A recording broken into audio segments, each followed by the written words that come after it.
O eternal and almighty God, from whom all power and wisdom come, we are assembled here before thee to frame such laws as may tend to the welfare and prosperity of our province.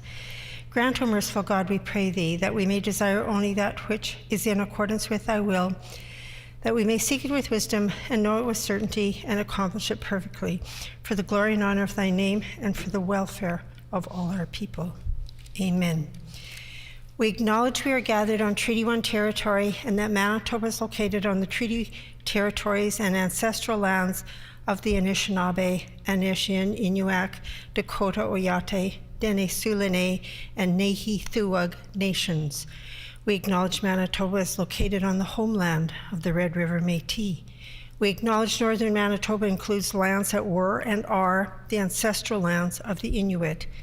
We respect the spirit and intent of treaties and treaty making and remain committed to working in partnership with First Nations, Inuit, and Métis people in the spirit of truth, reconciliation, and collaboration. Please be seated. Good morning, everybody.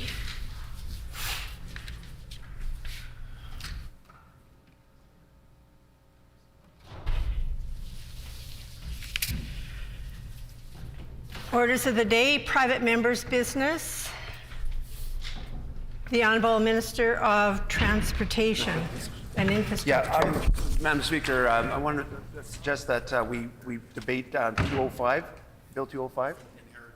It has been announced that the House will continue.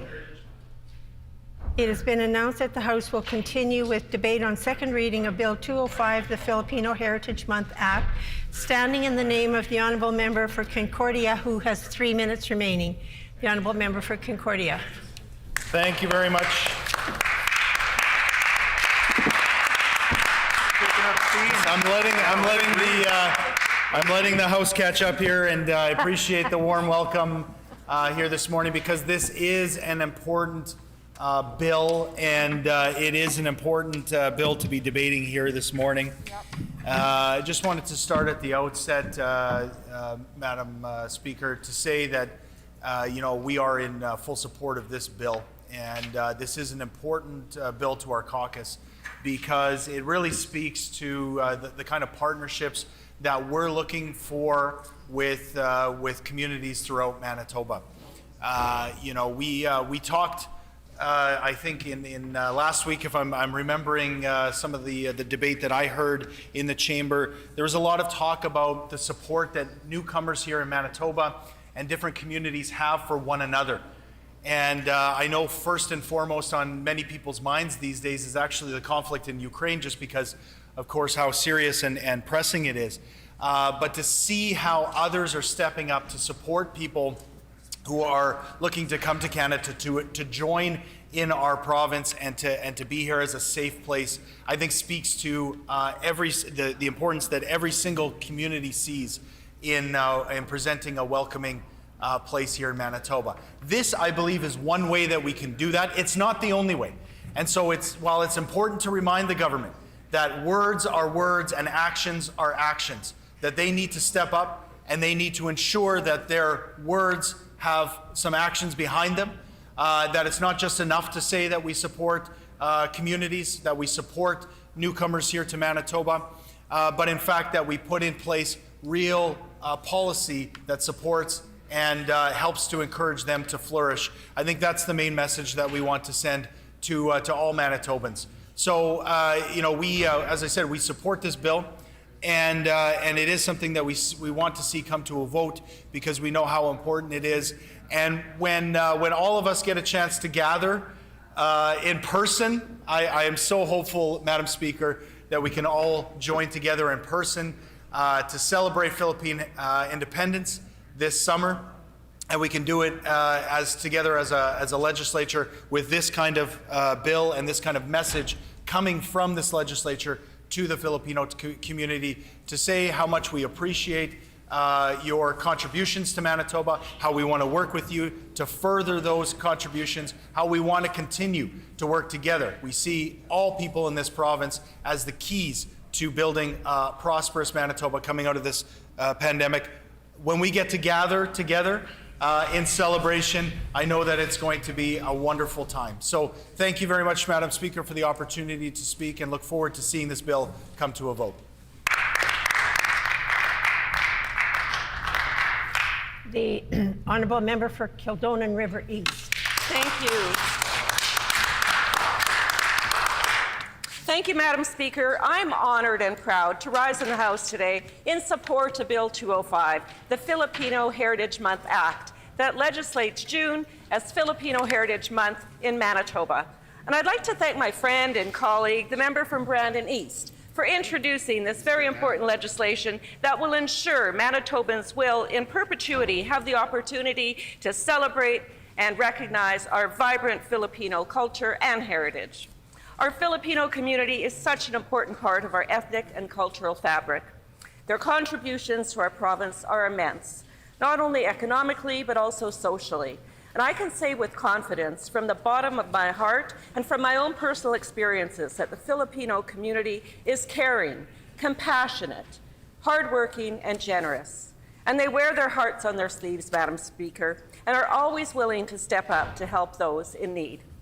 Madam Speaker, while I was the chairperson of the Children's Hospital Foundation Bazaar at the Winnipeg Taxation Centre, I had the opportunity to observe the generous nature of our Filipino community firsthand. There was always so much to do to reach our goal, and it was always the Filipino employees that were first to step up, asking how can they help. They made thousands and thousands of spring rolls and prepared pancit for sale. They sold tickets, and they were a huge part of ensuring we reached our goal of helping sick kids here in Manitoba. I have such fond and remarkable memories of the Filipino nurses, the healthcare aides, and the workers who provided my mom with such loving and compassionate care during her time in Concordia Hospital. They brought joy and laughter into what was often a very dreary time in her life. Madam Speaker, since the start of the pandemic, Filipinos have been on the front lines, in hospitals, in personal care homes, working in challenging settings where they toiled tirelessly, not only as caregivers, but also filling in as replacements for family and friends. And I want to say from the bottom of my heart to our Filipino community, for the hope, the compassion, and the dedication and the care that they have provided to Manitobans during these 3 turbulent years, thank you very much. Madam Speaker, today I also reflect on the presence of 3 Filipino members of the Marcelino family who served in this chamber. My former CRA colleague, Ted Marcelino, the former leader of the opposition, Flor Marcelino, and her daughter, the current member who represents the constituency of Notre Dame.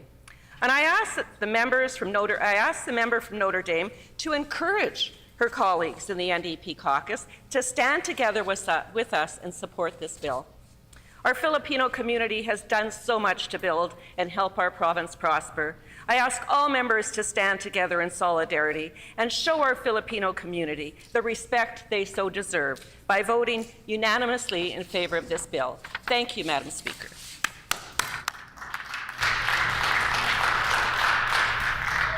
The honourable member for the Maples. Thank you, Madam Speaker. It is my honor to put a few words on the record regarding Bill 204, the Filipino Heritage Month Act.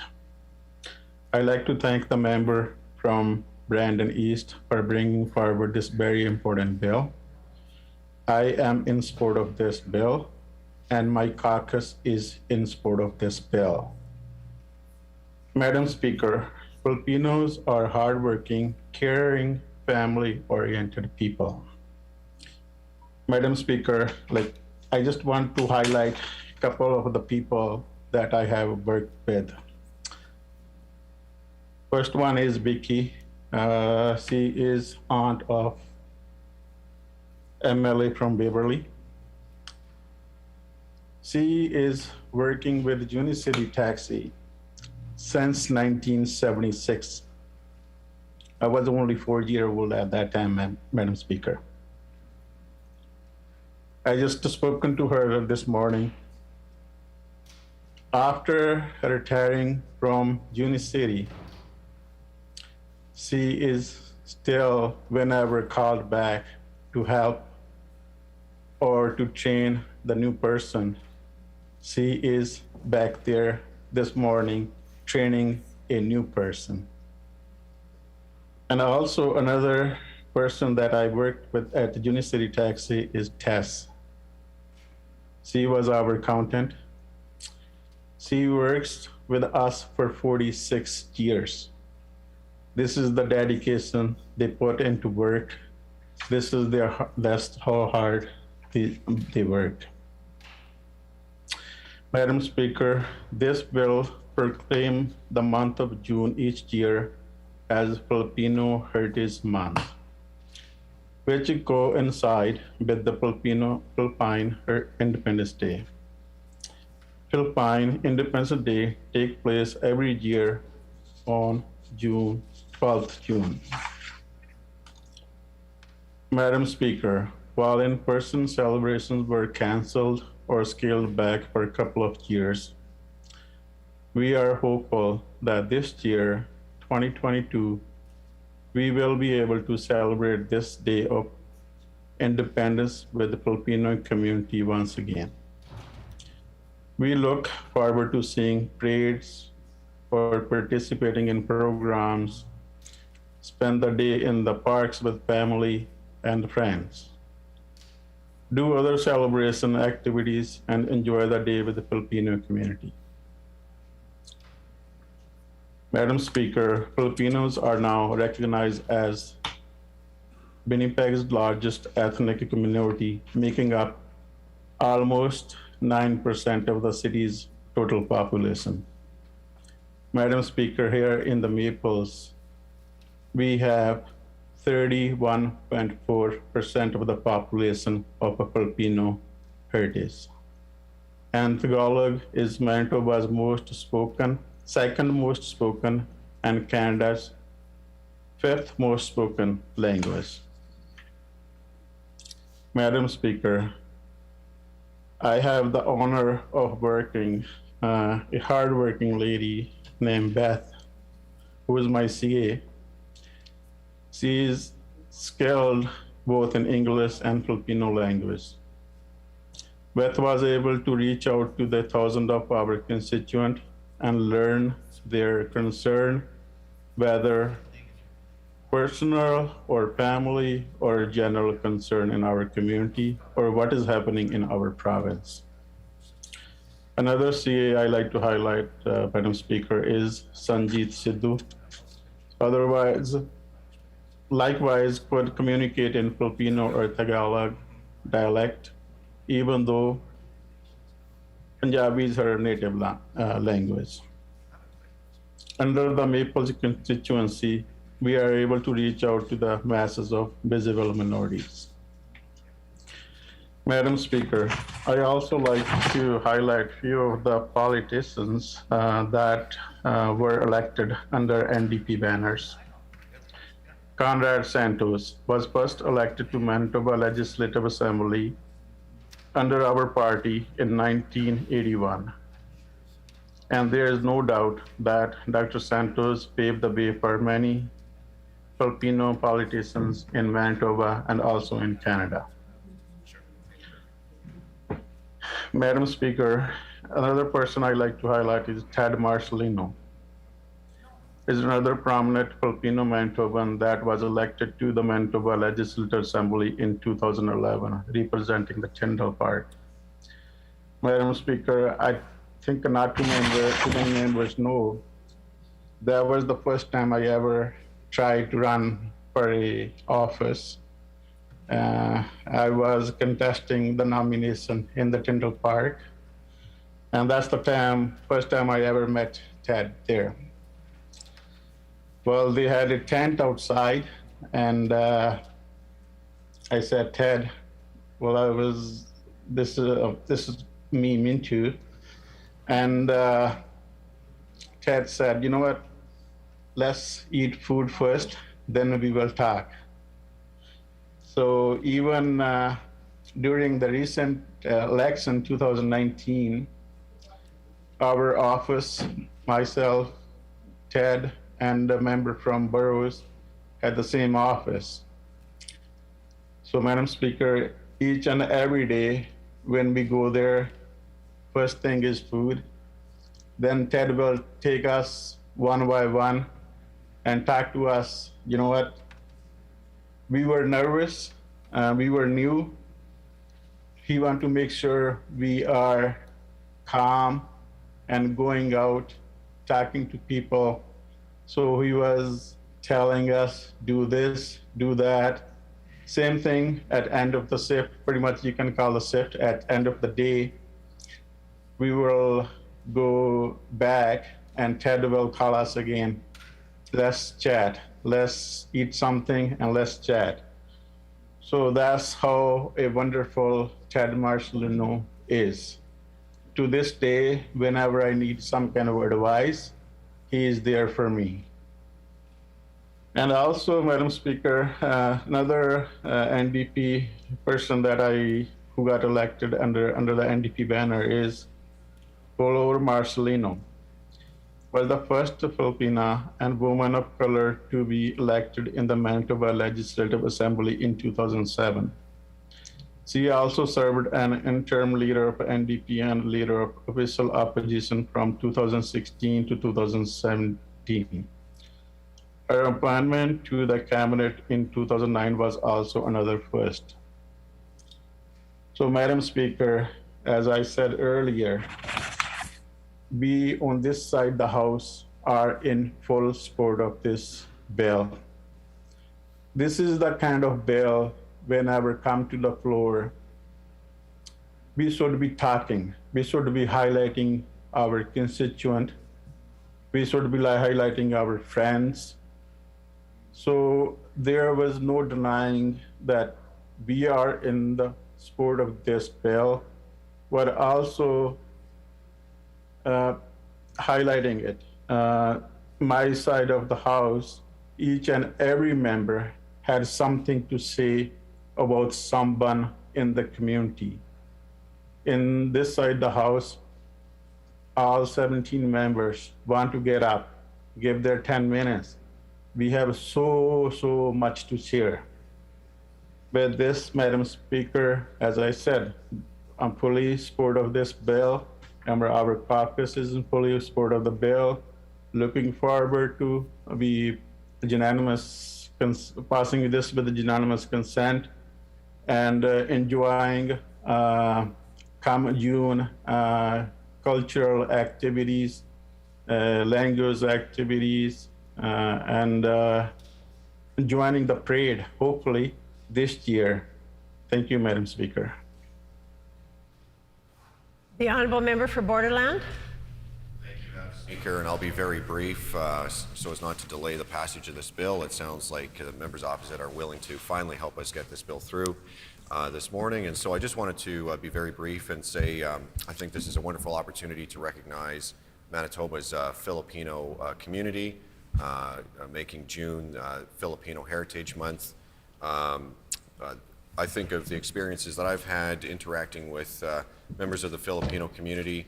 My time as a student at the University of Ottawa, I attended a church in Ottawa at which these wonderful Filipino ladies took pity on me and kept me fed, and they were just wonderful people to get to know.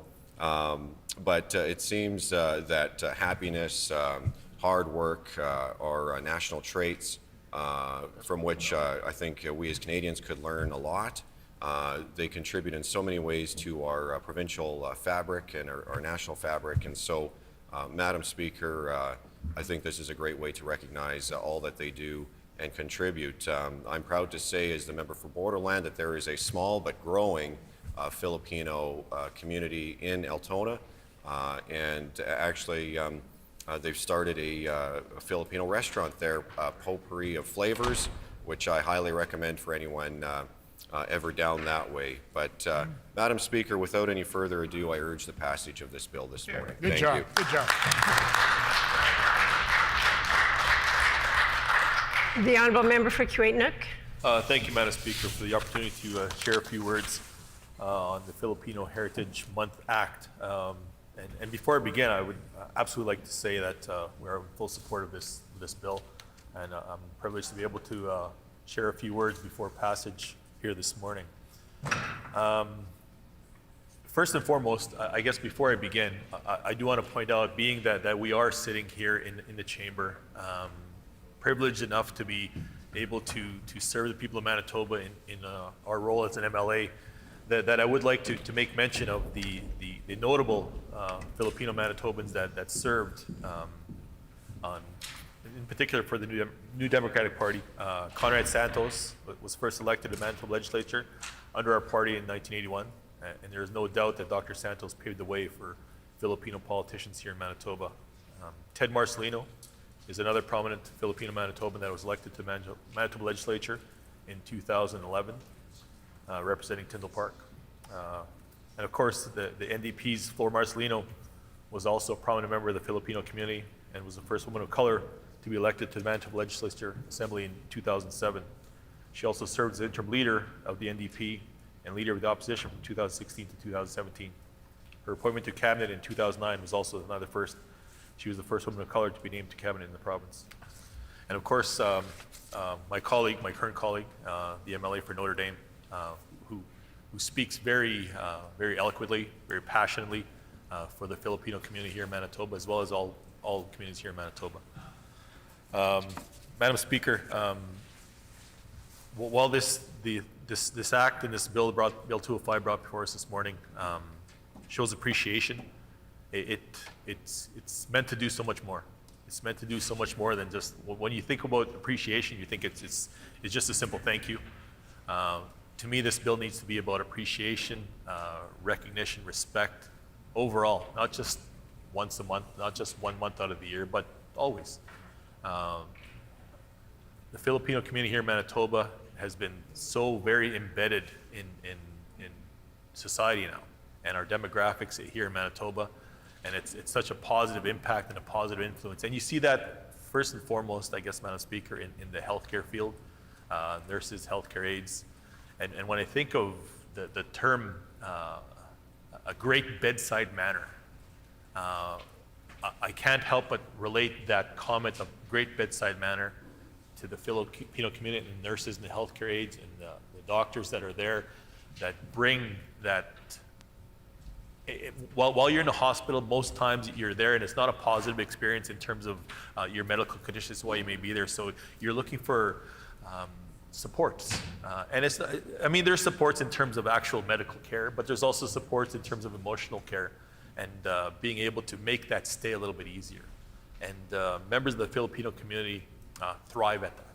And it's a great experience to be able to go to the hospital for whatever reason you may have to go, and feel that there's somebody there that cares. And members of the Filipino community, in particular in this instance in the healthcare field, make that experience a lot easier to cope with and easier to handle. And for that, there's a great deal of appreciation that's owed. So if we can do something as small as this, and albeit we need to do a lot more in terms of actual recognition to say, we want to spend this month to celebrate, but we need to spend the year to celebrate. And that's what's important, Madam Speaker.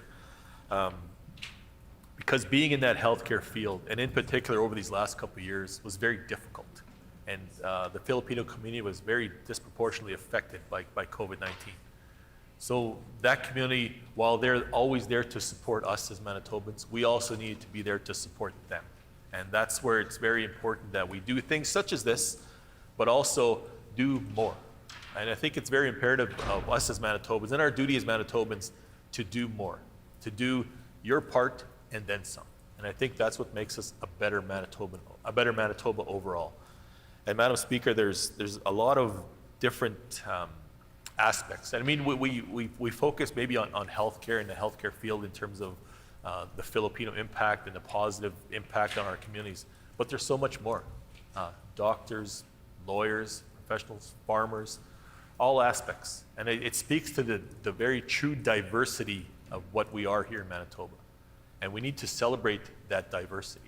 And here we are today being able to bring forth Bill 205, the Filipino Heritage Month Act, to be able to do that in a small way. But as I said, Madam Speaker, we need to do more. there's a lot of, and this is more than just in the city of Winnipeg, in our bigger urban areas. This also gets out to rural Manitoba and to northern Manitoba. And myself, being an MLA from northern Manitoba, well, north central Manitoba, I'm seeing more and more of that impact, that positive impact about the Filipino community expanding outside of our urban areas, expanding outside of just the city centers. And it's a fantastic experience to have.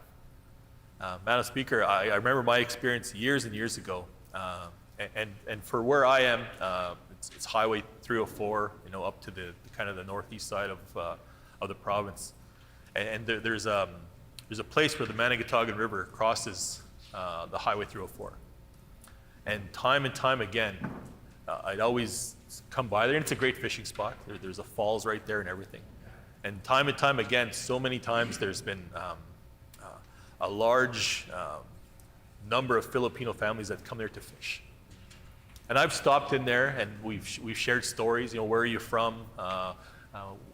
Where do you live? What do you do? Those kind of things. And it's always been, and for the most part, Madam Speaker, there's been a lot of them that said, you know what, I'm a healthcare aide, I'm a nurse, my family does this, my family does that. But we just kind of, it brings to me the knowledge of just being able to become a Manitoban and being able to celebrate that and just sharing those stories. It wasn't a matter of, I'm Indigenous, I'm First Nation, you're Filipino, you're Manitoban, those kind of things. It was just, we're all Manitobans and we're all here together and we're all in one kind of group that we all relate. And it was just a matter of being able to go over the talk of fishing. And I'm sure members on this side of the chamber, members opposite, have had those experiences also. And that's the great way and that's the fantastic thing about the province of Manitoba, is being able to celebrate those achievements, being able to celebrate those stories. And in particular today, being able to celebrate those achievements, those stories, and those accomplishments with the Filipino community of Manitoba. So if there's the smallest way that we can show our appreciation by passing an act such as this, then I'm grateful, I'm honored to be able to stand up and say a few words about that. But I also want to be very cognizant about the fact that we could always do more. And I think that's something that we need to be very, very adamant about, be very proactive about, is let's do more. Let's do more to show our appreciation for the Filipino community here in Manitoba and the contributions that those community members make, not only to just certain fields, whether it be professionals, doctors, lawyers, healthcare aides, those kind of things, but just overall.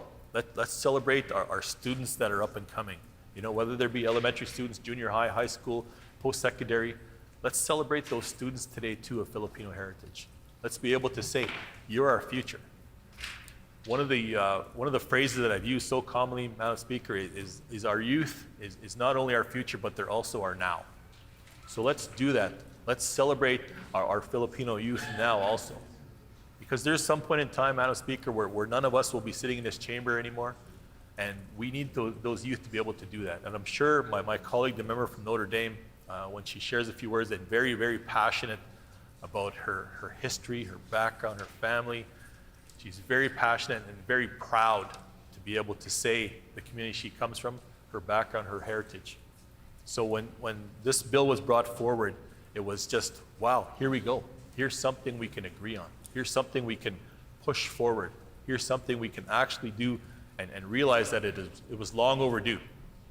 And I mean, there's been governments for many, many years now that have not done something like this. And I mean, that is something that we can work across all lines. We can work across the aisle. We can say this is something we need to support. But again, Madam Speaker, it's about doing that and then some. So what can we do to support more? What can we do to enhance this, to make this show of appreciation more than just a piece of paper that says we recognize this 1 month out of the year? Let's show appreciation for our Filipino community always. Not just today, not just tomorrow, but always. So Madam Speaker, in being able to stand up here and speak in support of this bill, and I know this is something that's very passionate from this side of the chamber also, to be able to say we're in full support of this bill. And it is something that was long overdue, but let's do more. Madam Speaker, with those few words, I'd like to say miigwech. Thank you very much. The Honourable Member for St. John's. Miigwech, Madam Speaker. I'm pleased to get up and put a couple of words on the record in respect to Bill 205, the Filipino Heritage Month Act. I think that it's pretty evident that everyone in the House supports Bill 205. I think it's an important bill to recognize Manitoba Filipino citizens who have done so much in the community. I just want to concentrate on a little bit of the contribution of the Filipino community here in Manitoba to our great, amazing province. I'm going to start by acknowledging some of the Filipino folks who sat in this chamber or who have been involved in politics. And certainly I think it's important to start with Flor Marcelino, who was the first BIPOC woman to ever be elected in this chamber. And that's quite a historic moment, not only for Flor, the former MLA, and not only for her family, but certainly for all Filipino citizens here in Manitoba, but more particularly Filipino women. So, you know, that moment when Flor was elected in this chamber represented a moment that Filipino women could see themselves reflected in this space. A space that, as I have often said in this chamber, it was not meant for women, and certainly was not meant for BIPOC women. And so I have an enormous amount of respect for that courageous step that Flor Marcelino took when she was approached to run for the NDP, and that commitment that she had in being a really good MLA. Flor was a really good, committed, dedicated MLA. And, you know, it's not easy when you're in these spaces because you do still have to contend with and navigate what is, again, a space that historically and still, I would suggest, contemporarily, the domain of men. And, you know, I find it, you know, Flor had to put up with a lot of stuff in this chamber, particularly when she was the acting interim leader for the NDP. I remember some of the things that the members across the way would shout at Flor. So I do want to give Flor the recognition and the acknowledgement and the respect that she is owed and deserves in this chamber as we sit and debate Bill 205. Again, I also want to recognize Ted Marcelino, who also sat in this chamber on this side of the House, who was a beloved member of our caucus, who folks may not know, always brought us treats, fried banana treats, I think they're called, I don't know. And he was, I know when I first got elected, he was somebody that you could go and just talk to if you needed to feel like you had family. If you were feeling kind of insecure on this new role, he was always there. And, you know, I want to acknowledge our colleague, the MLA for Notre Dame.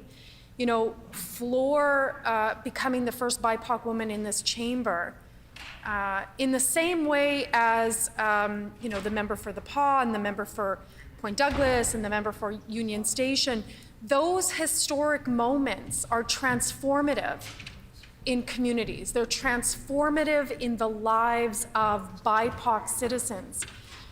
And so, you know, we are very blessed to be able to work with the MLA for Notre Dame and to call the member for Notre Dame our colleague and our sister. We're so blessed to work with her. And, you know, for those folks that don't have much interaction with the MLA for Notre Dame or don't know her very well, she is so dedicated to this role and dedicated to her job and dedicated to her community and her constituency and dedicated to all Manitobans. That's right. And you know, it's quite amazing when you, you know, you watch or you witness what the MLA for Notre Dame is accomplishing in her community and in her constituency. And, you know, it's so important to have a woman, a Filipino woman like the MLA for Notre Dame in this space, because again, the Filipino community see themselves reflected in her and in her work, but more importantly, Filipino women see themselves reflected in her and in her work. And so I lift up my colleague from the MLA for Notre Dame. I lift her up today, and I say miigwech for all of the work that she does and she continues to do. Why is it important to be reflected in this space? Why is it important that not only do we celebrate Filipino citizens here in Manitoba, but it's important that we have them reflected in here because, again, it is transformative. And so, you know, we know that predominantly Filipino women played such a huge role in our healthcare system in the midst of a global pandemic. I don't think anyone can say enough about the role that Filipino women played during the pandemic in the healthcare system and are still playing that role in home care, as nurses, as you know, healthcare allied professionals, all of these things that Filipino citizens play, predominantly citizens, Filipino women citizens play in the healthcare system is so important. So, you know, we support Bill 205. We support our colleagues, past and present, in this chamber.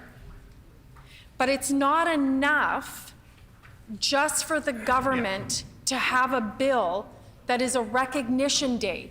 That's not enough.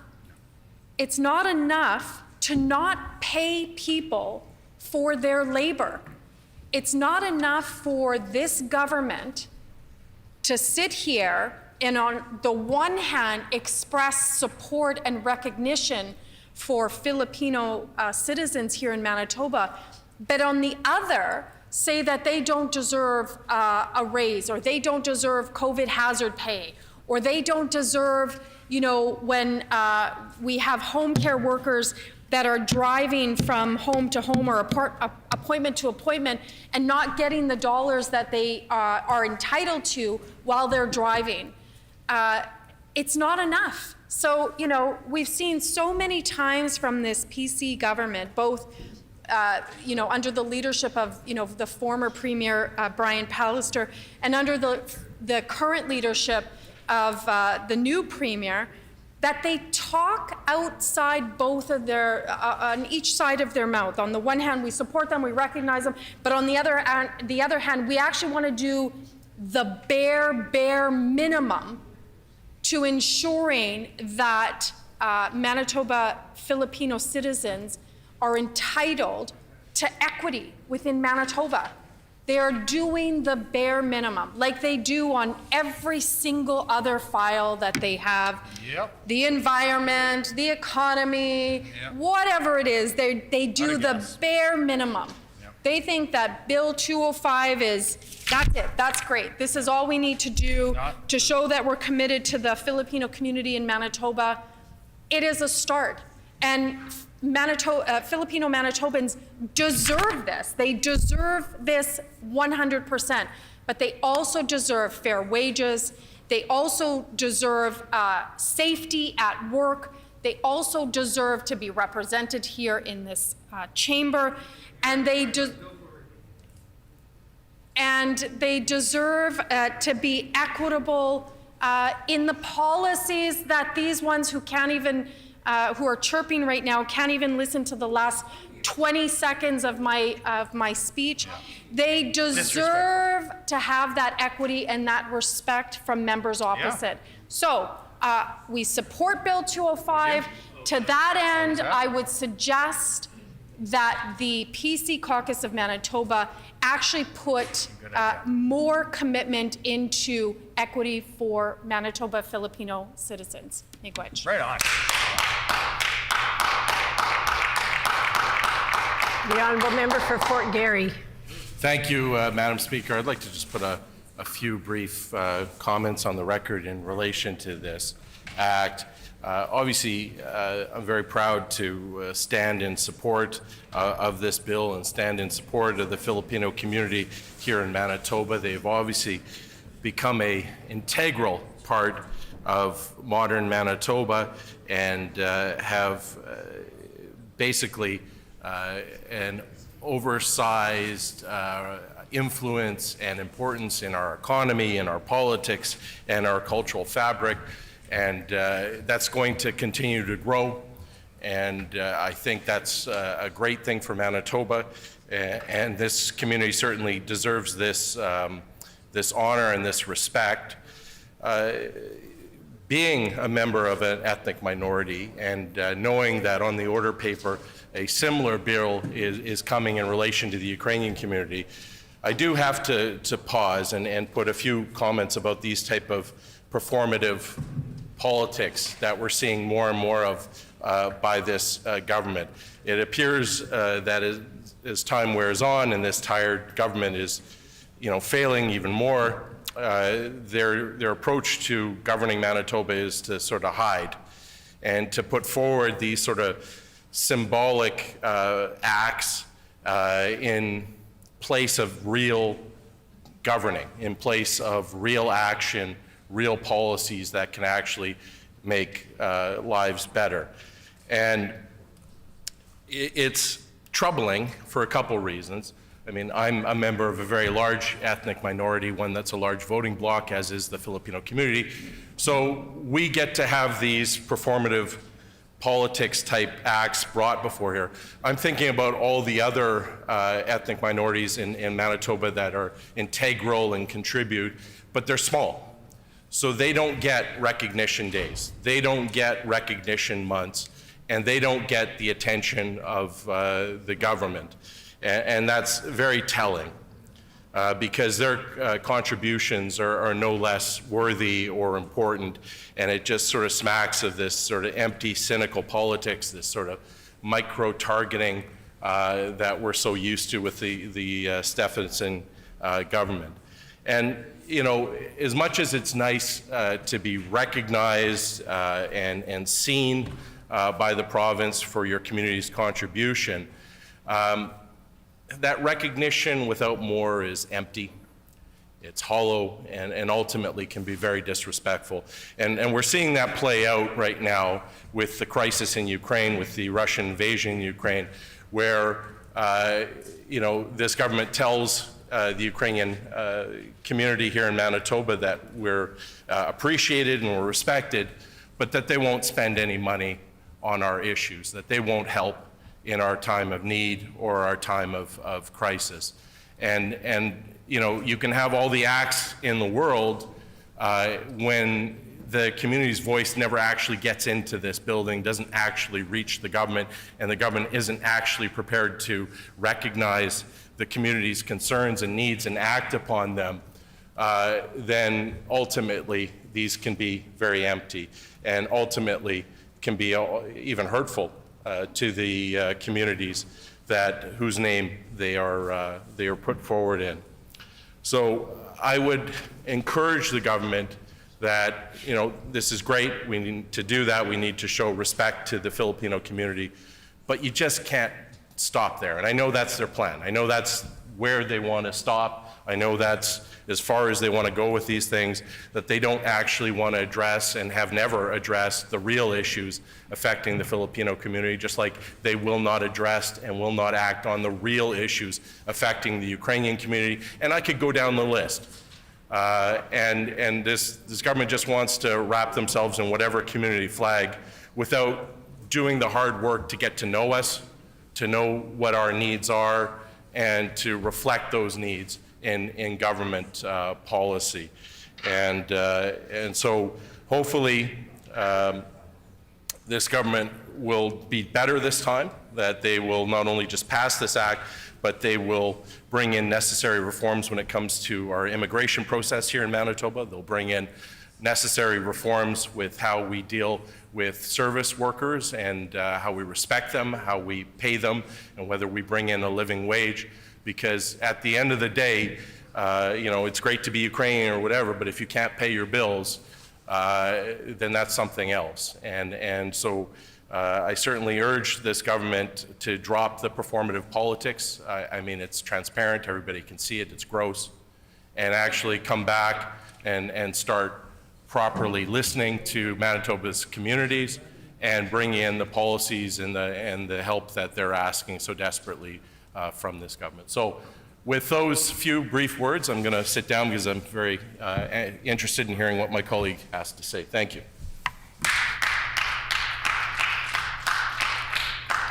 The Honourable Member for Notre Dame. Thank you, Madam Speaker. Madam Speaker, sorry, can you hear me? Yes, we can. Thank you. As a Manitoban legislator born in the Philippines and very much immersed in the Filipino culture, it is my humble honor today to rise virtually to speak to this very, very valuable bill that will mark June as Philippine Heritage Month. Madam Speaker, every month growing up in my house was Filipino Heritage Month. My parents, from the very beginning, they tried to impart their love of country and its people to myself and to my siblings. My own name, Malaya, Madam Speaker, it means to free. It's a verb. My brother's name is Diwa. It means soul or your conscience, the thing inside you that makes you human. I have another brother named Mayon. Mayon in Bicolano, another language of the Philippines, means beauty, and it refers to a volcano in the Philippines with a very perfect cone. I have a sister named Awit, and her name is translated to the Psalms, like in the Bible, or songs. And then I have a sister named Lualhati, and her name means glory. Glory, like when you're doing a prayer, when you praise God, glory to God. And then even our dog, Madam Speaker, growing up had a Filipino name. His name was Gilas, and it meant brave. So as a parent myself now, we've continued this tradition. And I have two sons, my husband and I, and my son's name is Sandigan, and that means a strong foundation. And I have another son, Damian, and it means working together towards a common goal. So, growing up, we were immersed in current events from the Philippines. My mother, Flor, had a newspaper called the Philippine Times, and she was the publisher and editor of that. And as a high school student, I participated by writing articles for this newspaper. I interviewed, I remember, community leaders such as CKJS radio host Joe Kapalid-Sulit, and another community leader, Perla Havate, who has too many accolades and too many years of service for me to do justice here. I even got to interview and write about a future president of the Philippines, Gloria Arroyo, back when she was only a congressperson. So growing up in our household, we were also exposed to the many needs of the community, especially for Filipino migrant workers. Madam Speaker, what was imparted to us at an early age was that language is the carrier of culture. I remember over 30 years ago, my father, along with some members of the Manitoba Association of Filipino Teachers, they started a language program, heritage program called Wika for young children. And I was too old at 10 years old to participate in that. And so I was in charge of preparing snacks for the little ones. I would like to briefly lift up the contributions of MAFTI, again, the Manitoba Association of Filipino Teachers, under the current leadership of Jenna Tan, for their more than 40 years of service, bringing language instruction to children, youth, and adults, and just a very wonderful group of volunteers there, volunteer teachers here. I've had the pleasure firsthand of seeing the caliber of instruction that these teachers can provide. I myself take part in Filipino heritage language classes and will continue to do so. And I just want to use this opportunity to thank my last semester's teacher, Victoria Cabrera, for her patience, and the other volunteer teachers who participated in my class. Madam Speaker, there are other very, very many important Filipino organizations that promote Filipino culture. For example, the Philippine Heritage Council of Manitoba, under the leadership of Perla Havate, they are responsible for the Philippine Heritage Ball every year. And with the pandemic, they shifted to online discussions about culture and community. Another very important Filipino organization that promotes culture is ANAC. They target youth and young people to kind of talk a little bit more about history and identity. They have workshops yearly and even have provided lectures at the University of Winnipeg. They also provide youth mentorships, which is really important. My younger brother, Mayon, participated in that, in the youth mentorships. The Knights of Rizal is another very important organization I'd like to highlight. They've been around for decades. They teach community members about a national hero, Jose Rizal, and their contributions to literature and to the Philippine Revolution. And there are more recent cultural organizations as well, such as Cultivation and Street Festival, and so many more that I hope to discuss in the future, and to recognize these other organizations at a different stage of debate for this bill. Madam Speaker, I am very proud to stand with this NDP caucus, full support of this heritage bill. This is an NDP caucus that has put forward very important bills on heritage recently, such as the Emancipation Day Act and the Somali Heritage Act. I myself tried to put forward a resolution commemorating 500 years of Filipino history and celebrating the contributions of Filipino Manitobans last year in 2021, but unfortunately the PCs killed that resolution and it didn't pass. I'd like to thank the member of St. James for his words during this debate about issues plaguing the Filipino community on community safety and justice. I'd like to thank the member from Wolseley for her contributions to this debate, speaking about the Filipino queer community and their contributions to Manitoba. I'd like to thank the member for Union Station, who contribute to this debate by speaking about our Filipino healthcare workers, the importance of paid sick days to our many Filipino frontline and essential workers, and the need to be compensated properly. I'd like to thank the MLA for Transcona, who's contributed to this debate by discussing the minimum wage and affordability and the issues that many Filipino essential workers and frontline workers and newcomers face, and the hardships that they face because of only being on minimum wage. And I'd like to also thank the member for St. Vital, who spoke very knowledgeably on the issues of the barriers to accreditation that many Filipino newcomers and immigrants continue to face, and the repercussions of that to family members. So, there's been some discussion that the NDP is stalling this debate, and nothing could be further from the truth, Madam Speaker, because it is our intention to support this Philippine Heritage Month bill, but it's also our intention to possibly strengthen this through further amendments down the line. And it is definitely our intention to always be able to represent the needs of the Filipino community in any kind of chance that we get, because that's why we are elected, and that's why we're here to bring forward the needs of our community and to represent them in this space here. And I will never be ashamed for doing that, because there is at no time have I ever received a phone call from a Filipino community member asking me, can I please have a June Heritage Month? I've been asked by the Filipino community members, my son has been murdered. What can we do to help me? What can we do? And then the families will say to me, what can we do to make our community safer? I've been asked by Filipino community members, I would like to be able to take my years of experience and my years of education and be able to work here in this country.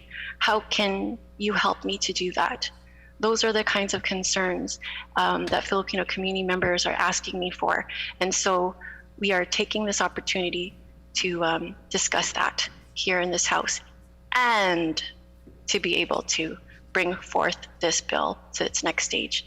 And Madam Speaker, I actually have some ideas to make this bill even stronger that I would like to bring forth during an amendment stage. So as our Premier always says, stay tuned for that. And with that, Madam Speaker, I'd like to conclude my remarks. This is a very, very important bill. Heritage and culture. The member's time has expired.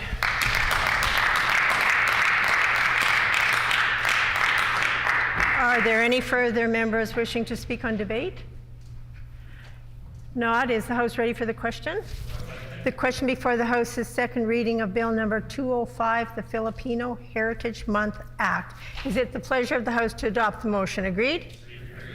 Agreed, and so ordered. I declare the motion carried. The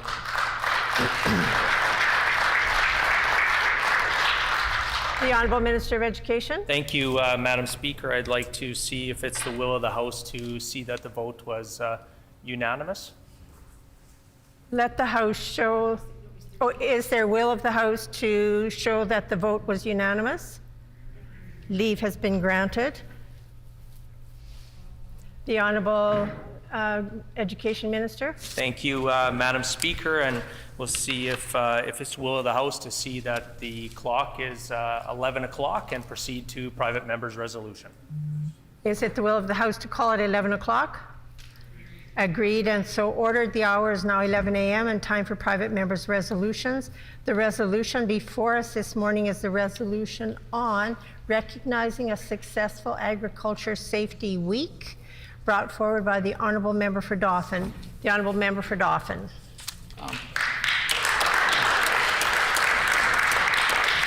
Madam Speaker, I move, seconded by the MLA for Porters la Prairie. Therefore, be it resolved that the Legislative Assembly of Manitoba expresses its gratitude to the people of Manitoba and agricultural producers for their role in making this year's Agriculture Safety Week a success.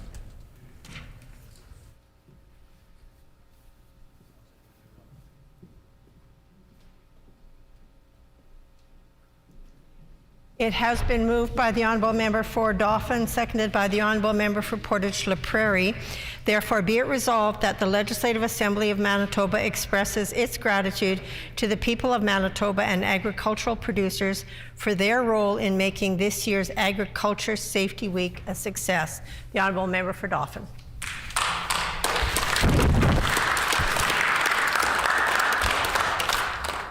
Thank you again, Madam Speaker, for the opportunity to get up and speak on recognizing a successful Agricultural Safety Week here in Manitoba. I know our government is very appreciative of the agriculture producers in our province, and of course agriculture is a major backbone in our province, and it really affects almost everybody in the province. So there's unique circumstances in the agricultural industry that are again quite unique. They change all the time, and the working conditions, the working environments are ever changing. Again, you know that if you're living on a farm or you have employees, there is an extra level of importance when it comes to safety, and without a doubt, over the years, safety has become a large part of operations on the farm as farms grow and as we have more employees coming different times a year. Again, this is changing in an ever-changing environment. So safety is really a culture and a top-of-mind issue. So recognizing Agriculture Safety Week is important because we do need reminding. And this 1 week gives us an opportunity to talk about it and discuss those things at a farm level or as a community level. And we do need reminding. And I know I can speak for myself, just keep drilling it in. And what it takes every now and then is something to happen and you stop and you think about what you're doing. And, that's an earned or a learned response sometimes to stop and think. So I do appreciate the work that's being done in terms of safety, farm safety across the sector, and it's helpful that there's people that are working to promote Safety Week, and of course also doing it on a non-stop basis. Again, if we're very dynamic industry, lots of sectors, lots of people involved, and I would say it's changed over the years from there's a lot more people that are involved outside the farm as support that are getting involved in production, and I think if we look to the future, those it just appears emerging markets and changes in the marketplace are just requiring a lot more people to be involved in this. And when we do that, to be successful with any sort of strategy like that or emerging opportunity, health and safety is absolutely key. And I know, just speaking in my own operation, when we have people that are coming in, they're not familiar with operations, they're not familiar with how equipment operates. Again, and that's not their fault, it's just a reality. So safety just becomes a bigger and bigger part of a successful strategy. So again, I know as a farmer and also as someone that's worked in manufacturing for quite a few years, but I'll use farming as an example. There's lots of times when there's people that come down and whether it's after work or weekend warriors that come out and help, but they want to have fun on the farm, and we encourage that. But you've got a really moving picture when, especially at the spring and harvest seasons, and then you throw people in there as well, and it can be chaotic and fun, but it is again combination between family, and then you've got young kids that are learning and they're jumping into the whole operation, and again there's a lot of people around. So safety, I know for us it just gets really heightened up at those times of years, and whether it's in the field or down the road or moving equipment around, or we could have people, local cattle producers, they could be moving cattle down the road exactly the same time as we're moving a drill out into the field. So lots of issues of safety. That's why I say it's safety is a culture on most of the farms, and people are really working to adopt safety practices. A lot of people helping. Of course, equipment and technology has come a long way. Built-in safety to improve, and I think that's really part of the good news, because based on the data from Workers' Compensation Board, the rate of injury in the ag industry has decreased since our government was elected, but there's a combined effort that is helping that along. And but again, we have a mix of people that are coming to the farm. This is an area of risk, an area of safety, and as an employer, we are responsible for knowing and applying the principles and laws intended to ensure the safety and health of all people working on the farm. So from my experience and what I've seen, again, agriculture really has adapted and embraced safety. And of course, there's lots of programming that's there to help, whether they do it on their own or they do it. There is organizations that will help.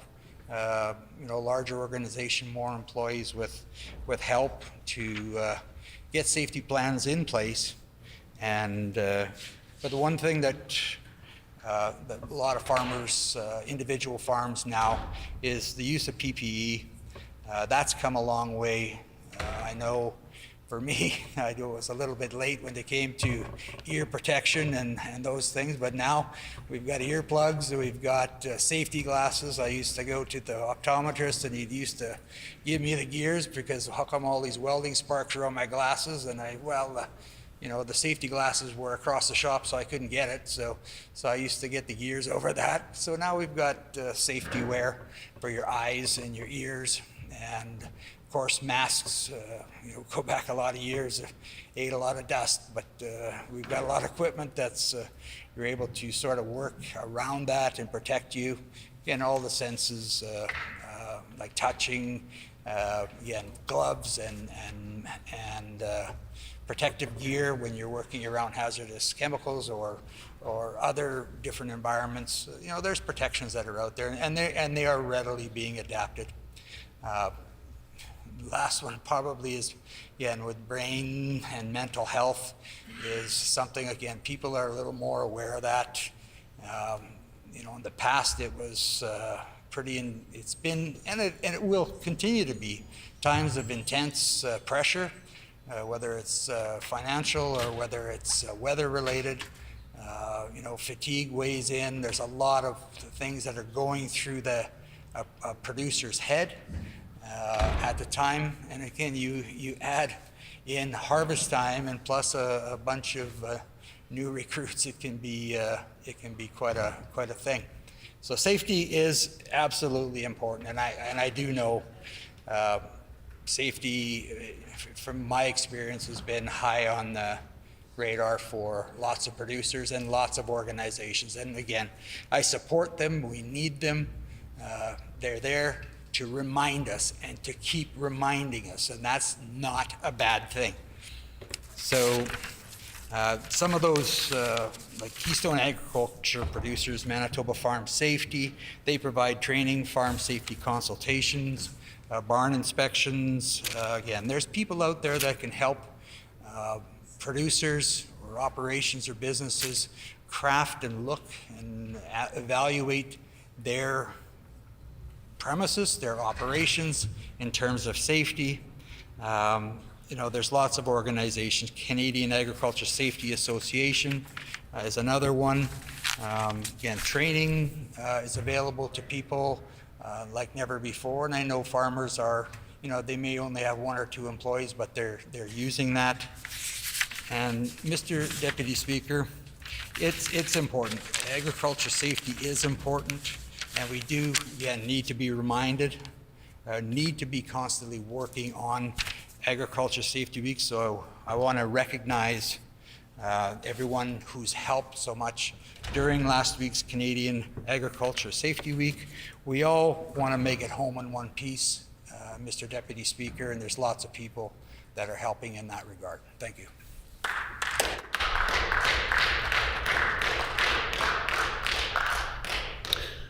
A question period of up to 10 minutes will be held, and questions may be addressed in the following sequence. The first question may be asked by a member from another party. Any subsequent questions must follow a rotation between parties. Each independent member may ask 1 question, and no question or answer shall exceed 45 seconds. The floor is open for questions. The honourable member for Burrows. Shukriya, Mr. Deputy Speaker. I appreciate member from Dauphin for this resolution, because farm safety is important for all of us, especially for those who work at the farms. Just wanted to ask the minister, what is the PC government doing to support farmers and help them recover from the record-setting drought last year? The Honourable Member for Dauphin. Thanks, Mr. Deputy Speaker, and I thank the member for the question. I know our government has really stepped up this year in terms of agriculture support during a pretty extraordinary drought situation. In 2021, it was a large drought affecting a large part of North America, and I know we were there to probably one of the bigger things I thought was changing the crop insurance program to the alternative use. That was a much needed action that was taken to, crops were deteriorating and there was some value, salvage value for feed. So I know that those two programs forward. The member's time has expired. The Honourable Member for River Heights. Thank you, Mr. Deputy Speaker. I note in the member's resolution, the comment is that agriculture is one of the most dangerous industries in Canada. I'd ask the member for Dauphin what the percent of farms are who have a farm safety plan, and can the member tell us the difference between, time safety, the work loss to injury actually only applies to farm workers, not to owners or family members. Is that correct? The Honourable Member for Dauphin. Thanks, Mr. Deputy Speaker, and I thank that member for the question. It's the issue of farm safety plans. Again, in my experience in my area, there isn't a lot. It is a culture, without a doubt, where the producers and the farmers are adopting. It's sort of like the environmental farm plans. They are adopting safety practices, safety investments. They're investing in time, training their staff. Again, it's nothing formal in terms of a plan, but I think when you get into larger operations requiring more people, there'd be formal Member's time has expired. The Honourable Member for Midland. Thank you, Mr. Deputy Speaker, and I certainly thank the member for Dauphin for bringing forward this resolution. And as an active farmer, can he outline some of the safety concerns that stand out to him, both on his farm and within the farming community? The Honourable Member for Dauphin.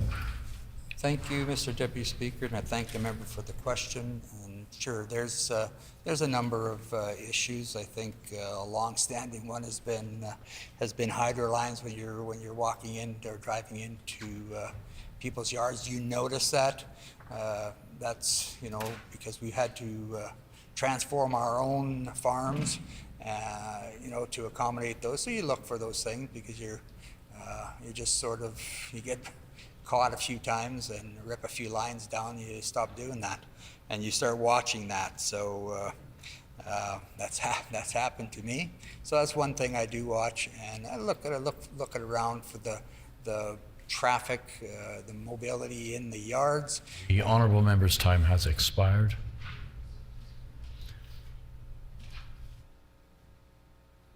The Honourable Member for Burrows. Shukriya, Mr. Deputy Speaker. When we talk about safety, we talk about safety of the workers, safety of the farmers, and also safety of the business our farmers are running. Just wanted to ask a member from Dauphin, in the event of a flood that impacts Manitoba producers, what supports is the government prepared to offer if hit by another difficult production year? The Honourable Member for Dauphin. Thank you, Mr. Deputy Speaker. And to answer the member's question, I don't have a crystal ball on what's in place in the event of a flood. There's, that's very much something that is not permanently in place that I know of. But I know when it came to we look at the drought, our government was there to help those producers during a time of need when there was feed shortages, when there was water issues. Our government was around this summer, like we always are, taking agriculture very, very seriously. And we were there. Member's time has expired. The honourable member for Lakeside. Thank you, Mr. Deputy Speaker, and thank the member from Dauphin for bringing this resolution forward. And I know, being a farmer himself, you've seen changes in safety. And what are some of those things that you've seen that help farmers in Manitoba? Honourable member for Dauphin. Thank you, Mr. Deputy Speaker, and thank the member for the question. There's for sure been a lot of improvements over the years. I know I'll use equipment in particular. I know there's equipment of the past, you could hot wire them, you could get them sort of moving and started, and right now there's a lot of safety features that are built into equipment to prevent you from some accidents that could happen. Once you get out of the operator's seat, a lot of it shuts the machines down, shuts PTOs down, and so you're not dealing with moving parts. That's probably... Member's time has expired. The honourable member for Burrows. Shukriya, Mr. Deputy Speaker. Would the member mind sharing what they are hearing from the Crown Land ranchers in Dauphin constituency? The honourable member for Dauphin. Thanks, Mr. Deputy Speaker. And I wanted to thank the member for the question and just remind him, Manitoba cattle producers are the best. They are an incredible asset for Manitoba. They don't want subsidies like the member may suggest. They don't want subsidies. They want strong markets. They want comprehensive, stable markets with market access, and they want to compete. We're there to support them in this and make sure that the markets are developed and they're protected, and our government is there to protect them and help them grow their sector for them and for the whole economy of Manitoba.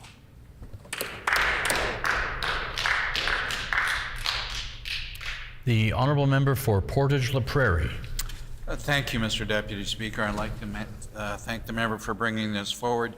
I wonder if he would like to outline some of the differences that make safety on the farm different from safety in other workplaces. The honourable member for Dauphin. Thank you, Mr. Deputy Speaker, and I want to thank the member for that question. And I think I mentioned to a bit in my opening comments on this, but you really do have a live one when you're talking about agriculture operations, operating environments. It's changing all the time. So you need to be safety conscious at all times. And I can tell you, in minutes or instants, things can change. The whole picture can change.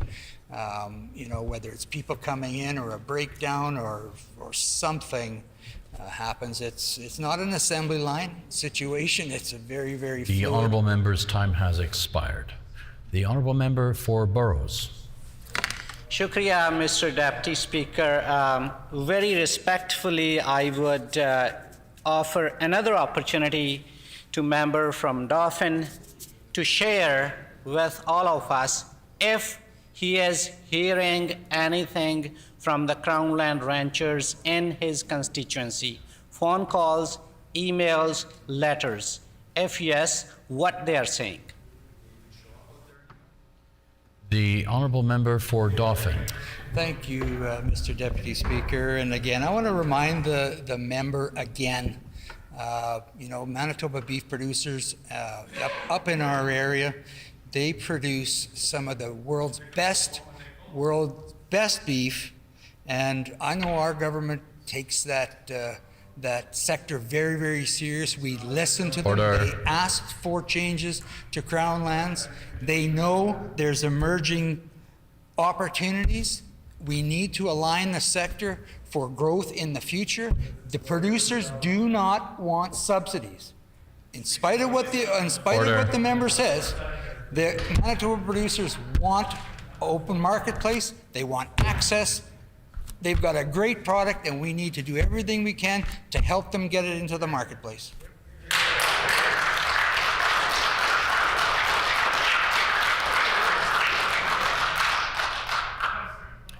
The time for questions has expired. The floor is open for debate. The honourable member for Burrows.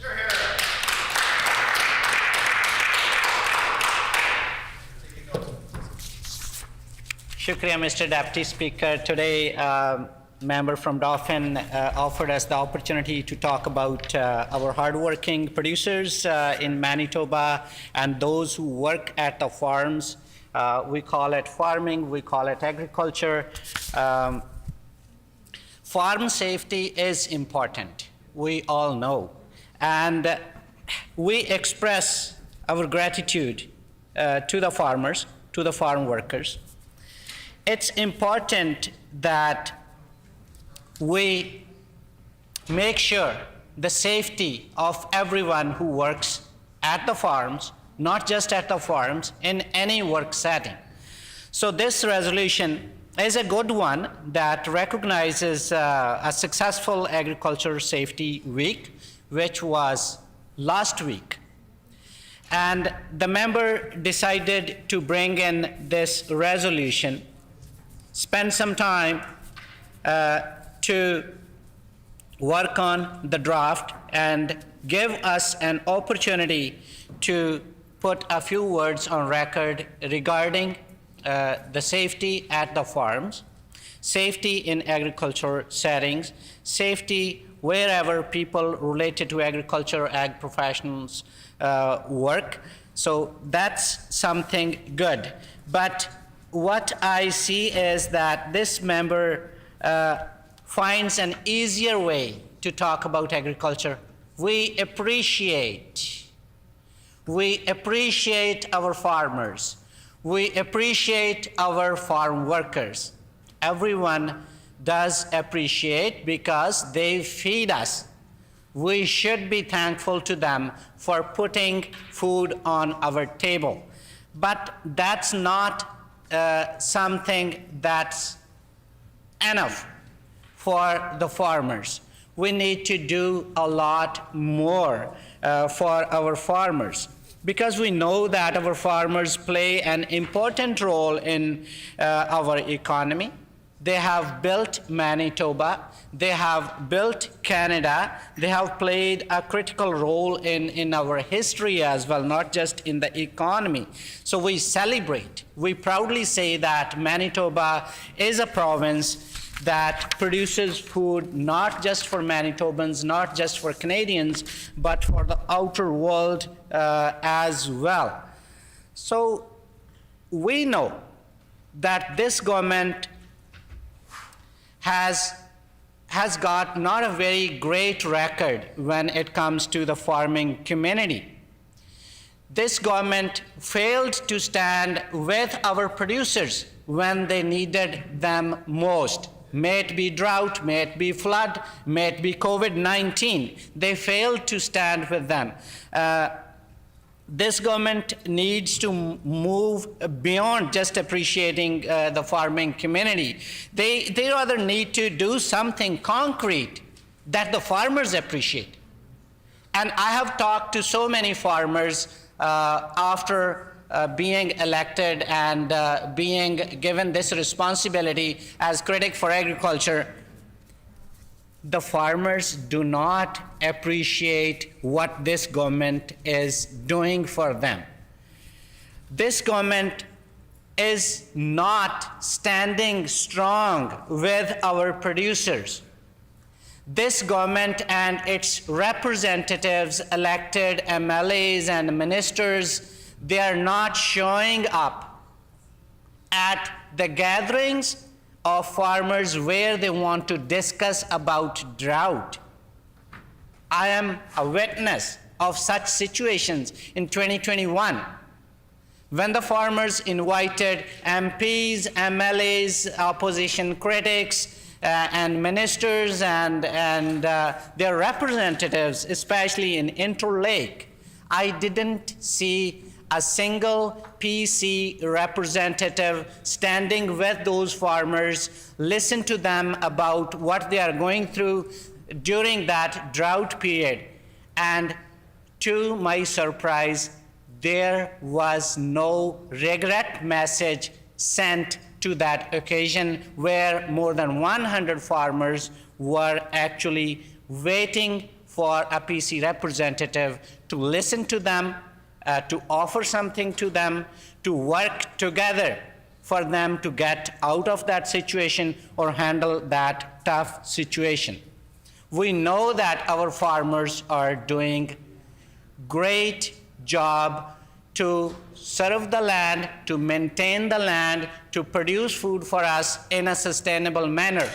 But those farmers need support from the current government so that they can have some load off their minds, because they are suffering from debt, they are suffering from weather and other hardships, they are suffering from supply chain disruptions. So that's when the government needs to show leadership to support those farmers, but unfortunately, this government did not.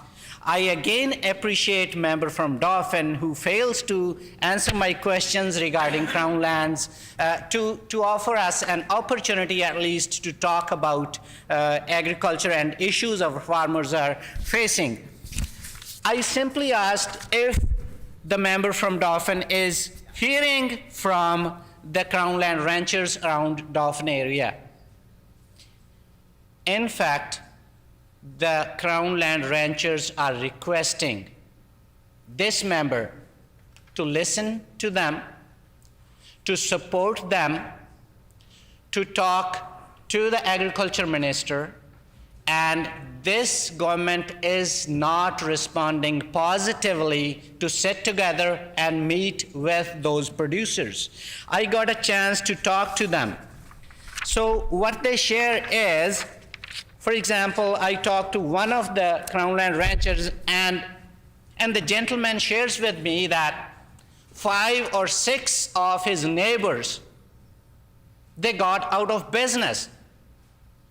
He took up a pen and paper and started mapping the farms around his ranch. This guy left, that guy left, this guy left. So he is explaining how practically the Crown land changes that this government brought in 2019 is impacting their life. Practically what happens when a producer needs, for example, help on calving, help on vaccinating their animals, or help on repairing machinery. They used to just walk to next door and ask for help. Now, there is no next door. They have to drive 30 minutes to ask for help.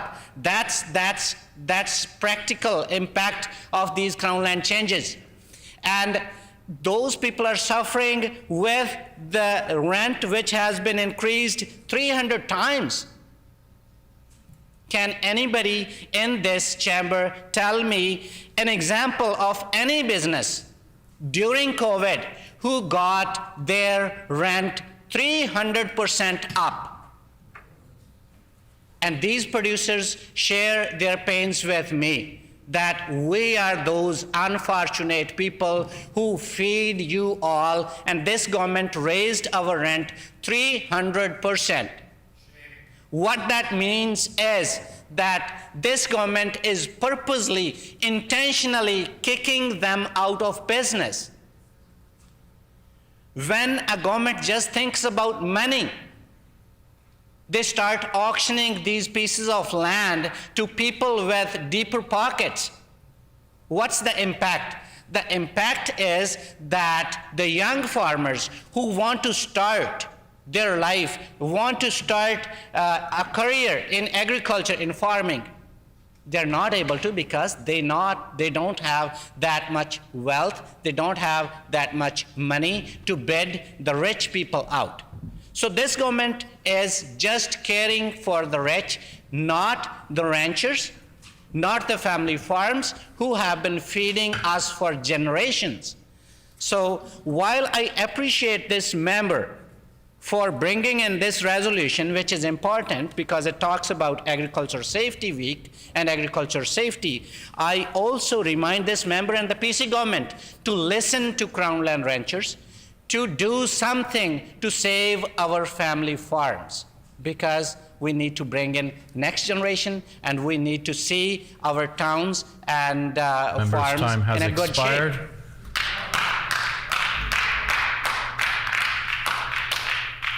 The honourable member for Midland. Thank you, Mr. Deputy Speaker. And certainly thank the member for Dauphin for bringing forward this resolution on farm safety. And as we celebrated Farm Safety Week, the third week of March, it's a reminder to all of us that every day is Safety Day on the farm. And farming has a rather unique occupation because there's so many different jobs involved on a daily basis. It's not standing in one particular job or doing one particular job during the day. And so the safety skills are certainly many and varied.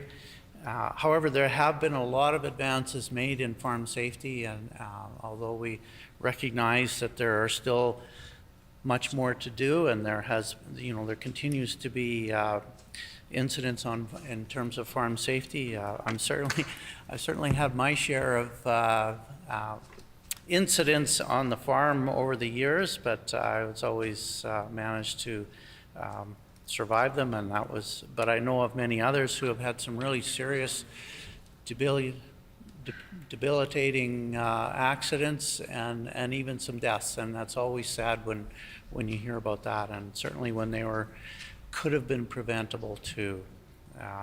In terms of improvements, machinery has improved a lot. The noise levels, a few of us can attest to noisy cabs on tractors from years ago, and we're probably paying the price for that. And when you look at the lighting on equipment, they have to go down our highways and in order to travel from field to field, and certainly the lights on them, the warning lights are much better. There still needs to be an awareness from the public that this is slow-moving equipment and sometimes very wide equipment that takes up a lot of the road. There's been advances in that. Guards and shields are much more robust and on equipment now as compared to older equipment, but those guards and shields need to be remaining in place in order for safety, not only for the farm family, the farm owners, but also for employees. And this is where a lot of training comes into place. I know the member for Dauphin talked about harvest, spring and harvest when you bring in extra help. I know that especially on some of the larger farms, I'm thinking of the potato operations where they have large crews come in for the fall. They do robust safety training for those employees because nobody wants to see an accident happen. So they've been very robust on doing training. Livestock industry, which I'm very familiar with. I think back to the days of some of the really primitive handling equipment and the dangers that were out there. The handling equipment for cattle and in particular is much better now and much safer for the owners of the livestock and for those employees that are working with them. But it still needs, there is much more work to be done on there. The member from Dauphin also mentioned personal protective equipment, PPEs as they're known, the high visibility vests. You see them being worn by farm workers now. The ear, eye protection, the dust protection that's available now is certainly advanced from years ago, and it's being used. And as I mentioned, the safety training that takes place on farms, and there's organizations that are certainly been very robust in doing training. The University of Manitoba and the Ag Diploma and Ag degree programs, the Assiniboine College and their Ag program, Canadian Agricultural Safety Association, Safe Work Manitoba, Keystone Agricultural Producers has a farm safety program going. I know the member from Dauphin mentioned Manitoba Hydro. On our own farm, we buried a lot of the hydro lines, which saves you from an overhead experience, particularly the bigger equipment now, but there's still a danger there that people need to be aware of, that you don't disturb those lines when you're doing groundwork around your yard. And certainly the mental health, as all industry has become, as a general population has become more aware of mental health issues. This is also on the farm safety. It is paramount that we recognize that there are mental health issues within the farm community, and there are organizations that are certainly helping to deal and help people cope with mental health issues, and it can be a very personal thing, and there is a recognition now that there's no shame in going forward asking for help if you do have mental health challenges. And I think back to many years ago, a person who died who had mental health challenges, and back then there just was not the recognition, the places where he could have gone for help, and I think of Jim quite often, Mr. Deputy Speaker, and today those, we could have possibly prevented that death from happening, and so that's certainly needs to happen. So there, with just the recognition, general recognition that safety is everybody's responsibility, whether you're a farm owner, a farm family, employees on that farm. It is certainly much more forefront now than in previous years, where it was just kind of taken for granted and not really accentuated it, that we need to. So certainly thank all our farm families out there for the work they do, for the food they produce. We wish them, for the grain producers, we wish them a successful season this year. There's some puddles out on the farms, on the land right now that we haven't seen for a couple of years.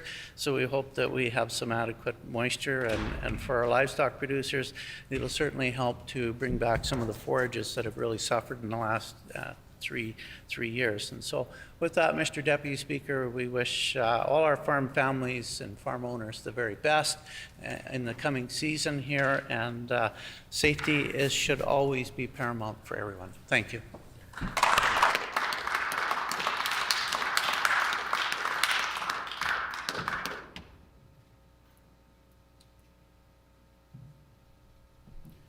The honourable member for St. James. Thank you, Mr. Deputy Speaker. Really pleased to have an opportunity today to speak to this resolution from the member from Dauphin. We know, of course, that agriculture is one of the most dangerous industries in Canada, and for that reason, this is an important week to celebrate, of course, the work of producers in helping to make farming a safer activity, and ultimately to make farms not only safer places to work, but also safer places to be and to live. You know, this week is also a good opportunity to celebrate producers in Manitoba, to celebrate local food production, to celebrate the incredibly important role that they've played in the history of this province and the development of this province, to thank them for their important work. So it is good to see this government attempting to celebrate producers here with this resolution. But it is really important to point out that this resolution is not a replacement for providing real supports to farmers in Manitoba. In fact, you know, we've seen this government fail so badly to provide the supports needed to farmers that if this goes on for many years, we won't have a lot of farmers to celebrate in upcoming agriculture safety weeks in this province. You know, if we look to the decisions we've seen from this government, what seems to be clear is that they've been intentionally moving away from ensuring we have the proper support for smaller producers, for family farms, and moving towards privileging larger producers, corporate producers, and big money, and the role of big money in agriculture in Manitoba. And I think the biggest example of this is one that my colleague spoke to, which is the changes that this government has brought in to Crown lands regulations.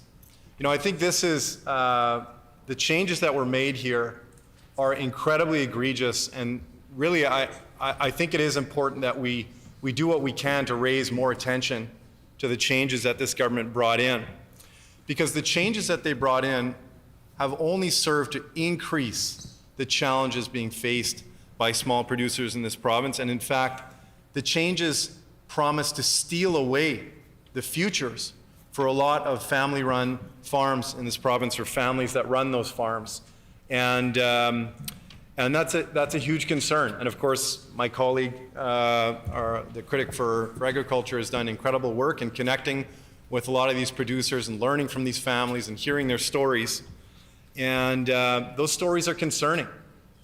And you know, we've heard some, I think, some nice words from members of this chamber that actually have experience, that are farmers themselves or have a background in farming. And it is good to know that we have that representation here in the chamber. But I really would ask them about, you know, their genuine thoughts on the changes that have been brought in by this government relative to Crown lands. I really would like to know their honest opinion about what their government has done to the future of these family-run farms. You know, the changes that were made to the Crown lands leasing system, the changes to the point system that had been used for a generation, that helped to ensure small producers and family-run farms could continue to do their work, could continue to have those farms be owned and operated by families, by Manitoban families, has been modified in a way that privileges big money, that does nothing to support those family-run farms. And those changes will massively increase the cost of doing business for those farmers. We know, we've heard from farmers who've seen 300% increases in the cost of their lease. 300%, Mr. Deputy Speaker. Think about the impact on that if you're a small business owner, what that would mean for you as somebody who's trying to do business. How can you possibly continue to sustain your operation as a small operator, barely possibly facing a whole range of other headwinds and challenges in our current environment, whether they be drought or other challenges, and you're seeing a 300% increase in the cost of your lease? I really ask, again, the member for Dauphin, who's brought forward what I think here is an important resolution, how does that impact friends, family members that you know farming in the Dauphin area? And I know that we're talking about ranching, that Dauphin is sort of near the epicenter of where a lot of our ranching happens in that region of the province. How are they responding to that? You know, not only does it massively increase their costs of doing business, which I think all of us here can agree, if you're a small business owner, would create significant challenges, it's placing them in competition with out-of-province money, with big money that can now come in here and kick them off the farm in exchange for these bigger corporate operations. And I think the most concerning change, by far, and again, I really wonder what it's like, and I mean this in a nonpartisan way, I really wonder what it's like when the members from this chamber who are from farming communities go back to their home communities and they're forced to face farmers who are facing down, or who have faced down this change to this Crown lands regulation that no longer allows unit transfers. The loss of the ability to transfer their Crown land assets, those leases, when they perhaps choose to sell to their children to continue that family tradition, is the equivalent of stealing away their pension. It's the equivalent of robbing them of their futures. All of these farmers, producers in those regions that may have invested for years, invested untold thousands of dollars, hundreds of thousands of dollars perhaps, in capital upgrades to the Crown lands that would have been adjacent to their farms. They've made these huge investments, and now all of those investments are no longer worth anything. How do we honestly respond to that? How can we stand behind that? We're robbing them of that future, because if they can't sell, if they can't benefit from the unit transfer of knowing that when they go to sell their ranch to their child, that family member is guaranteed to have access to that crown land adjacent to their farm that allowed them to do the work that they were doing, the value of their ranch is effectively wiped out. Well, I appreciate that the member for Midland is chirping here and has raised his voice and is suggesting that I obviously don't understand what's happening here, but I would invite him to stand up and to explain to this House how the elimination of unit transfers is benefiting family farmers in Manitoba. I invite him to explain to this House where I'm getting this wrong. He can't do it. He can't do it. Again, this government is stealing away the future of family farms in this province. They've stolen it away by eliminating unit transfers. So they can deny it, can make comments in this House, but again, I would invite him to stand up and explain not only to this House, but to explain to the hundreds of producers who have organized against the changes that this government brought in. They don't have to take my word for it. They can look to the 500-person meetings that have been organized in the communities that they represent. They can listen to the farmers who've reached out to say, the changes that you've brought in are stealing away our future. So again, I want to put on the record that the member for Midland is laughing.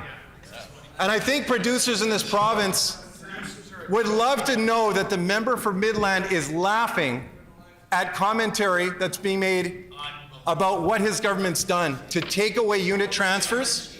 He's laughing and suggesting that ultimately the information here, I'm guessing that he's suggesting the information I'm putting on the record is false. But again, I invite him to refute it. It doesn't matter how many times he says it's false, it's not going to make it true. This is simply fact. The government stole away unit transfers. They've stolen away the first right of refusal for farmers to ensure that they can access those leases, and they've massively increased the costs of doing business. So we can stand here in this chamber, and again, I do appreciate what has been brought forward. I think this resolution is important. It is important to celebrate the need to improve safety within our agricultural sector in Manitoba. It's important to celebrate our farmers and their contributions to making farming safer in this province.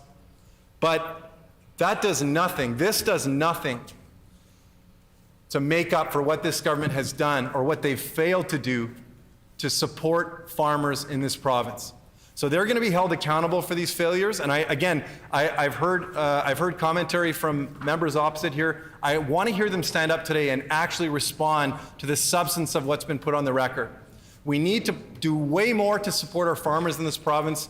We need to stop the cuts, and we need to make sure that family farms can continue to succeed in Manitoba. Thank you very much, Mr. Deputy Speaker.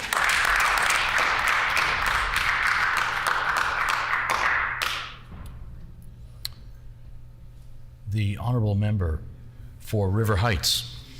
Mr. Deputy Speaker, I want to begin my comments on Farm Safety Week with a big thank you to the Keystone Agriculture producers for their efforts over many years to improve farm safety. The CAP organization is to be complimented for these efforts and to be applauded for making an important contribution to the safety of farmers throughout Manitoba. The MLA, in his resolution, the MLA for Dauphin, says that agriculture is one of the most dangerous industries in Canada. It doesn't necessarily have to be this way. In fact, it is improving. And yet, the MLA for Dauphin also comments that in his area, the proportion of farms with a farm safety plan is low. Indeed, I've heard from another source that the proportion of farms with a farm safety plan may be as low as 5%. There clearly is significant room for improvement in this area, perhaps improvement in the way that farm safety plans are done, as well as in the improvement in enlisting more farmers to develop and use farm safety plans. The MLA for Dauphin, when asked what is a common example of a safety issue, talked about the problem of farmers using equipment in a way that pulls hydro lines down. Surely a good item to put in a farm safety plan is the location of hydro lines or planning to put them underground, as the MLA from Midland has talked about, so that the problem of dangerous hydro lines and interaction with hydro lines in a way that can be dangerous can be diminished, and the dangers associated with this can be eliminated. The good news, Mr. Deputy Speaker, is that the time loss to injury rate has come down significantly from 2011 to 2020. This is likely in part from improvements in machinery equipment, which is becoming safer and safer in a variety of aspects, including reducing problems with hearing loss, as many of the current cabs are much quieter. But time lost to injury, I believe, includes only farm workers, not owners or farm families. Owners are also curiously exempt from following some of the safety approaches which are mandatory for workers. And owners, including anyone in the farm family, on a family farm, are, I would guess, not included in the time lost to injury statistics. So there is room for better improvement in the way we gather information on farm safety and farm injuries and time lost to work. And I hope that the Keystone agricultural producers will continue to work and looking for improvements in these areas. I had hoped that the MLA for Dauphin would have given more details on the most common farm accidents and measures to prevent such accidents. This sort of information is very important if we're going to make progress day by day and year by year in reducing accidents and in reducing injuries. Hopefully, the MLA for Dauphin will provide this information at another time or give us this information on another occasion. I want to say, Mr. Deputy Speaker, that Manitoba Liberals are fully supportive of the efforts to improve farm safety and this resolution, and believe that improvements in farm safety based on evidence and on common sense will be needed and important as we make progress in reducing farm injuries and farm accidents. And lastly, Mr. Deputy Speaker, I want to make a comment on the situation with regard to Crown lands, which has been brought up. Manitoba Liberals have met with many who have been very badly affected by the Pallister-Stephenson government's changes to the management of Crown lands.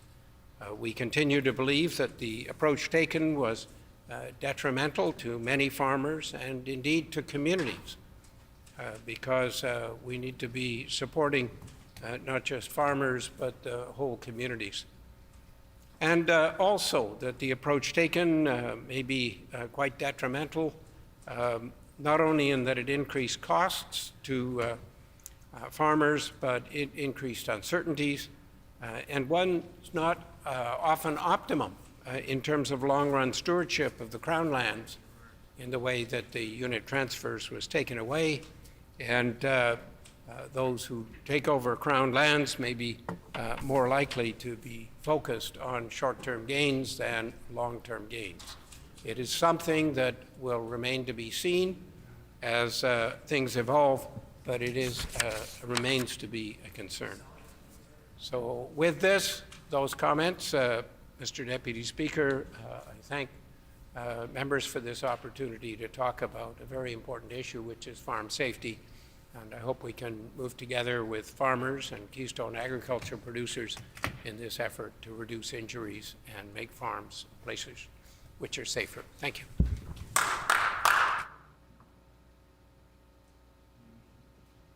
The honourable member for Lakeside.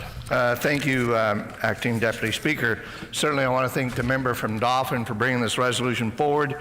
As we know, last week we celebrated Farm Safety Week, and one that's really critically important. I do want to just say a big shout out also to Keystone Ag producers.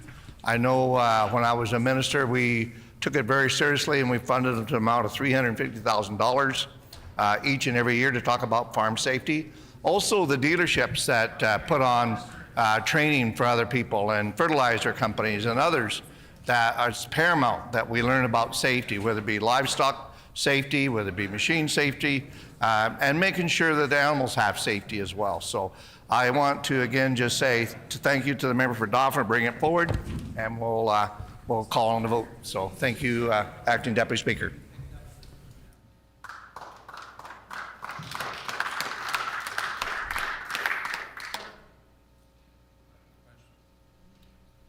House ready for the question?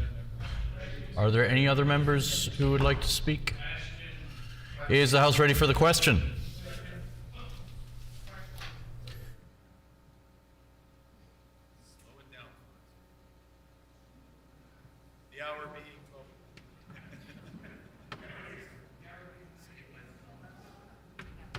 The question before the House is the resolution put forward by the honourable member for Dauphin. Is it the will of the, therefore be it resolved that the Legislative Assembly of Manitoba expresses its gratitude to the people of Manitoba and agricultural producers for their role in making this year's Agricultural Safety Week a success. Is it the pleasure of the House to adopt the motion? Agreed, agreed, and so ordered. The hour being 12 noon, this House is adjourned. Oh, recessed. The hour being 12 noon, this House is recessed and stands recessed until 1:30 p.m. this afternoon.